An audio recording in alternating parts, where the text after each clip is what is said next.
Bismillahirrahmanirrahim. Assalamualaikum warahmatullahi wabarakatuh. Alhamdulillah, wassalatu wassalamu ala rasulillah wa ala alihi wa sahbihi wa mawalah, wa la hawla wa la quwata illa billahi wa ba'du. Qala Allahu azza wa jalla, ya ayyuhalladzina amanu taqullaha haqqa tuqatih wa la tamutunna illa wa antum muslimun. Wa qala sallallahu alaihi wasallam, man salaka tariqan yaltamisu fihi ilma sahhalallahu bihi tariqan ilal jannah.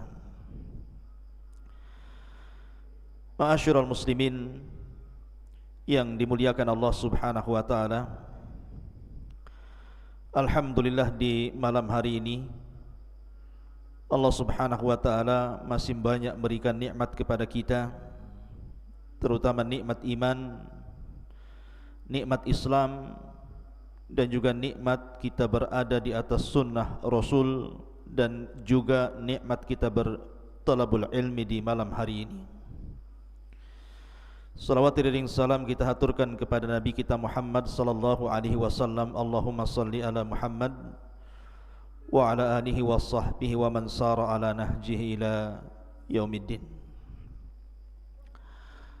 Pembahasan di malam hari ini kita akan mengkisahkan satu nabi,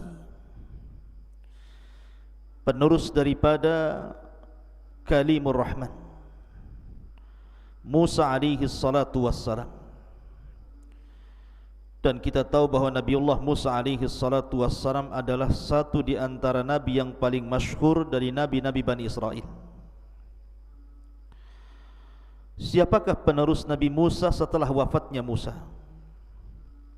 Inilah yang kita akan kisahkan di malam hari ini. Ma'asyiral muslimin yang dimuliakan Allah Subhanahu wa taala, setelah Nabi Musa alaihi salatu wassalam berhasil menyeberangkan Bani Israel dari kejaran Fir'aun, sehingga Allah Subhanahu wa taala tenggelamkan Fir'aun di Laut Merah dan mata-mata Bani Israel menyaksikannya. Akhirnya Nabi Musa pun kemudian mengarahkan seluruh Bani Israel ke arah Palestina. Banyak peristiwa dalam perjalanan Nabi Musa dengan Bani Israel menuju Palestina. Saya tidak hendak membicarakan peristiwa-peristiwa ini karena terlampau panjang waktunya. Saya akan masuk pada inti permasalahan. Ketika kemudian Nabi Musa sudah mendekati perbatasan Palestina, Nabi Musa alaihi salatu wasallam tidak bisa masuk, karena di negeri itu dikuasai oleh orang-orang Jababirah, sehingga Musa alaihi salatu wassalam harus berjihad melawan mereka. Maka Musa alaihi salatu wassalam kemudian meminta kepada Bani Israel untuk siap perang dan berjihad. Tetapi Bani Israel lah kaum yang sangat pengecut, penakut, tidak berani berperang. Kemudian mereka justru mengolok-olok Musa alaihi salatu wassalam dan mengatakan, ya Musa, kalau engkau ingin berangkat perang, sana berangkat. Idhhab anta wa rabbuka faqatila. Berangkat engkau wahai Musa, ajak Tuhanmu perang berdua sana. Innaha huna qaidin. Kami biar duduk-duduk menyaksikan siapa yang menang, siapa yang kalah. Begitulah muamalah Bani Israel terhadap nabinya. Tidak memiliki adab, su'ul adab. Akhirnya karena mereka tidak mau berjihad, Allah Subhanahu wa taala berikan azab kepada mereka, sehingga mereka kemudian dilinglungkan, tidak bisa keluar dari darah itu, yang disebut oleh para ulama sebagai ardutih, dan itu juga dicantumkan dalam Al-Quran.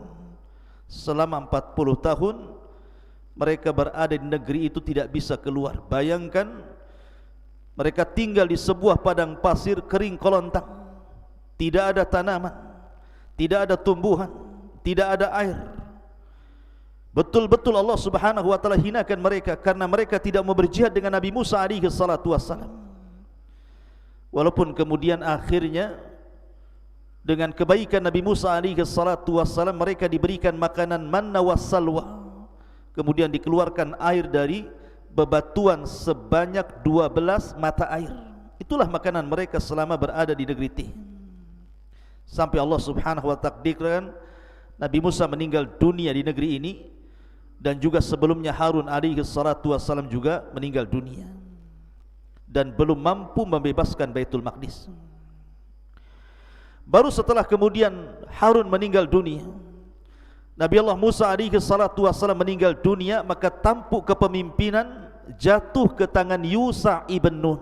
Inilah yang kita akan kisahkan. Siapa Yusha ibn Nun ini? Ma'asyiral muslimin yang dimuliakan Allah Azza wa Jalla, Yusha ibn Nun ini orang dekatnya Nabi Musa.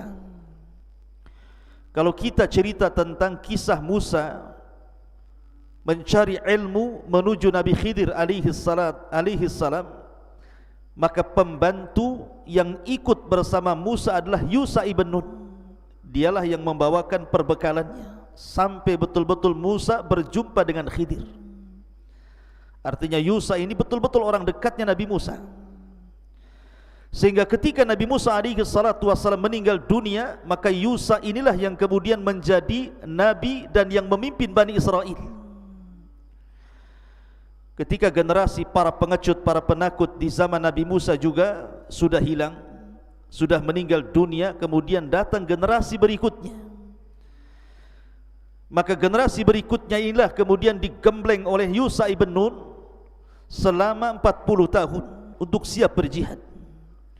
Barulah kemudian tumbuh keberanian mereka jihad, tumbuh keinginan mereka ingin menguasai Baitul Maqdis. Tetapi ketika itu Yusha ibn Nun mensyaratkan setiap pasukan yang ikut dengan dirinya tidak boleh masuk pada 3 perkara. Pertama, seorang laki-laki yang hendak meminang atau melakukan pernikahan dengan seorang wanita, maka dilarang ikut jihad. Karena nanti kalau seandainya dia ikut jihad, maka pikirannya akan kemana-mana, akan memikirkan wanita dan tidak memikirkan perang. Yang kedua, seorang laki-laki yang membangun rumah dan belum sempurna bangunannya, maka dilarang berjihad, karena kalau seandainya dia berjihad, dia akan berfikir tentang rumahnya. Kemudian yang ketiga, seorang laki-laki yang memiliki ternak, memiliki kambing, sapi atau unta yang bunting yang hendak melahirkan, maka tidak boleh ikut perang, sebab kalau dia perang dia akan pikirkan tentang kelahiran binatang ternaknya. Jadi memang Yusha ibn Nun ini memilih orang-orang pilihan yang hati mereka hanya tertambat kepada Allah dan tidak ada dunia sama sekali. Memang diajak jihad betul. Ma'asyiral muslimin yang dimuliakan Allah Azza wa Jalla, makanya Allah Subhanahu wa taala berfirman, Innallaha yuhibbul ladzina yuqatiluna fi sabilihi saffan ka'annahum bunyanun marsus. Sesungguhnya Allah Subhanahu wa taala mencintai orang-orang yang berperang di jalannya dalam barisan yang teratur. Mereka seakan-akan seperti satu bangunan yang tersusun dengan kokoh. Itulah yang dikehendaki Yusha ibn Nun. Memang pasukan itu disiapkan betul-betul dengan sangat matang, sehingga 40 tahun Yusha melatih mereka untuk berperang, sampai pada waktunya maka mereka siap jihad, dan semua orang-orang pilihan. Ma'asyiral muslimin yang dimuliakan Allah Subhanahu wa taala, berangkatlah tentara Bani Israel yang memang orang-orang pilihan dari kalangan muwahhidin, orang-orang yang beriman, dipimpin langsung Nabiullah Yusha ibn Nun menuju Baitul Maqdis untuk merebut Baitul Maqdis. Dan inilah sejarah pertama Bani Israel menyerang Baitul Maqdis dan hendak membebaskannya di tangan Yusha ibn Nun. Masalahnya ketika kemudian tentara Yusha ibn Nun ini sudah berada di gerbang Baitul Maqdis, maka gerbang itu tidak bisa dihancurkan, sehingga mereka terpaksa harus mengepung gerbang itu selama 6 syuhur, 6 bulan. Bayangkan, mengepung benteng tidak bisa dirobohkan. Karena serangan-serangan dari dalam itu luar biasa, panah, tombak luar biasa berhamburan, sehingga mereka tidak bisa masuk dan tidak bisa memecahkan gerbang. Selama 6 bulan mereka sabar. Bayangkan, 6 bulan itu bukan waktu yang singkat. Sebab mengepung sebuah benteng bisa saja kehabisan bekal, kehabisan tenaga, kehabisan waktu, sehingga mereka akhirnya kalah tanpa ada pertumpahan darah. Tetapi memang Allah Subhanahu wa taala sudah memberikan kepada Yusha ibn Nun pasukan-pasukan yang sabar dan siap membebaskan Baitul Maqdis. Maka pasukan ini betul-betul sabar mengepung benteng itu sampai pada waktunya Allah Subhanahu wa taala takdirkan benteng Baitul Maqdis itu roboh. Ma'asyiral muslimin yang dimuliakan Allah Azza wa Jalla. Makanya Allah Subhanahu wa taala berfirman, wa ka'ayyin min nabiyyin qatala ma'ahu ribbiyuna katsir fama wahanu lima asabahum fi sabilillah wa ma dha'ufu wa mastakanu wallahu yuhibbus sabirin. Dan berapa banyak para nabi yang berperang bersama mereka, sejumlah besar dari pengikutnya yang betul-betul bertakwa kepada Allah. Mereka tidak menjadi lemah karena bencana yang menimpa mereka di jalan Allah, dan tidak lesu dan tidak pula menyerah kepada musuh. Allah menyukai orang-orang yang sabar. Jadi memang tentara Yusha ibn Nun adalah bukan tentara yang disiapkan sebelumnya oleh Nabi Musa. Mereka para pengecut. Tapi generasi ini adalah generasi para pemberani, orang-orang pilihan, sehingga dengan kesabaran mereka, mereka berhasil menjebol benteng Baitul Maqdis. Akhirnya terjadi perang yang luar biasa maha dahsyat kala itu, sampai-sampai banyak orang yang meninggal dunia. Sampai-sampai tentara Yusha ibn Nun yang mati syahid sebanyak 12,000 pasukan Yusha ibn Nun harus gugur mati syahid dalam perang ini. Karena ini perang perdana, perang pertama Bani Israel hendak membebaskan Baitul Maqdis. Akhirnya kemudian setelah perang lama sekali, tidak kunjung juga dikalahkan, sampai pada waktunya Allah Subhanahu wa taala betul-betul menampakkan pertolongannya. Yusha ibn Nun dan pasukannya hampir-hampir mengalahkan mereka. Masalahnya, ketika Yusha ibn Nun hampir-hampir mengalahkan mereka, itu ketika matahari hampir terbenam masuk waktu maghrib di hari Jumat. Sementara orang-orang Yahudi itu sangat mengagungkan hari Sabtu. Mereka tidak boleh berperang di hari Sabtu. Sementara mereka sudah siap mengalahkan, tinggal beberapa waktu saja orang-orang itu siap mengalahkan musuh-musuhnya dan bisa merebut Baitul Maqdis. Tiba-tiba kemudian matahari meninggi dan hampir tenggelam. Maka Yusha ibn Nun akhirnya memandang matahari, dan ini salah satu mukjizatnya Nabi Yusha. Satu-satunya nabi yang bicara dengan matahari. Kata Yusha ibn Nun, dia mengatakan, ya ayyatuhas syamsu innani ma'murun wa anti ma'mur. Wahai matahari, sesungguhnya aku hamba yang diperintahkan Allah, dan engkau juga makhluk yang diperintahkan Allah. Kulluna nasiru ilallah, kita semua berjalan karena Allah Subhanahu wa ta'ala. Allahumma ihbisha li sa'atin. Ya Allah, cegahlah matahari itu, jangan sampai tenggelam sebelum perang ini dimenangkan. Subhanallah. Allah kabulkan doanya Yusha ibn Nun, dan ini salah satu mukjizat terbesar Yusha ibn Nun, bisa menghentikan matahari. Matahari itu tiba-tiba diam dan tidak terbenam, dan perang terus berkecamuk, sampai akhirnya kemudian Allah Subhanahu wa taala takdirkan Yusha ibn Nun dan pasukannya berhasil membebaskan Baitul Maqdis. Baru setelah kemenangan itu dicapai oleh Yusha ibn Nun, barulah matahari terbenam dan masuk di hari Sabtu. Ma'asyiral muslimin yang dimuliakan Allah Subhanahu wa taala. Setelah kemudian Allah Subhanahu wa taala menangkan, Bani Israel berhasil masuk ke Baitul Maqdis. Dan ingat, Baitul Maqdis adalah tempat yang sangat mulia. Siapa yang menempati tempat itu akan mendapatkan rizki yang sangat banyak. Makanya Bani Israel setelah kemudian berhasil mengalahkan Baitul Maqdis, membukakan Baitul Maqdis dan mengalahkan para penghuni sebelumnya, maka Yusha ibn Nun sebagai rasa syukur kepada Allah Subhanahu wa taala memerintahkan seluruh Bani Israel, pasukan Bani Israel, jangan masuk kecuali sujud. Sujud kepada Allah Azza wa Jalla karena bentuk syukur. Kemudian yang kedua disuruh mengucapkan Allahumma gfirli, ya Allah ampuni dosa-dosaku. Tapi subhanallah, lagi-lagi Bani Israel umat yang sangat degil. Perhatikan firman Allah Subhanahu wa taala, wa idh qulna dkhulu hadhihi alqaryata faqulu minha haitsu syi'tum ragadan wadkhulul baba sujjadan wa qulu hittah naghfir lakum khatayakum wa sanazidul muhsinin. Dan ingatlah ketika kami berfirman, masuklah ke negeri ini, maksudnya Baitul Maqdis, maka makanlah dengan nikmat dari berbagai macam makanan di dalamnya yang ada di sana sesuka dirimu. Tetapi masukilah dari pintu gerbangnya sambil membungkuk sujud dan katakanlah, bebaskan kami ya Rabb dari dosa-dosa kami. Niscaya kami ampuni kesalahan-kesalahanmu dan kami akan menambah karunia bagi orang-orang yang berbuat kebaikan.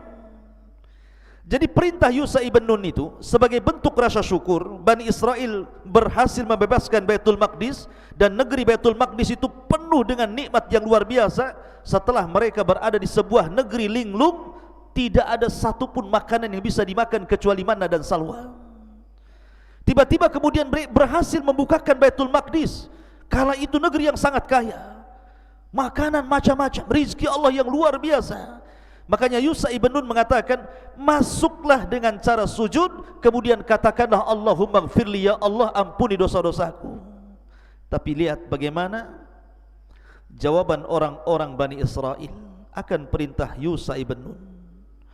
Fabaddala alladhina zalamu qawlan ghaira alladhi qila lahum fa'anzalna 'ala alladhina zalamu rizqan minas sama'i bima kanu yafsukun.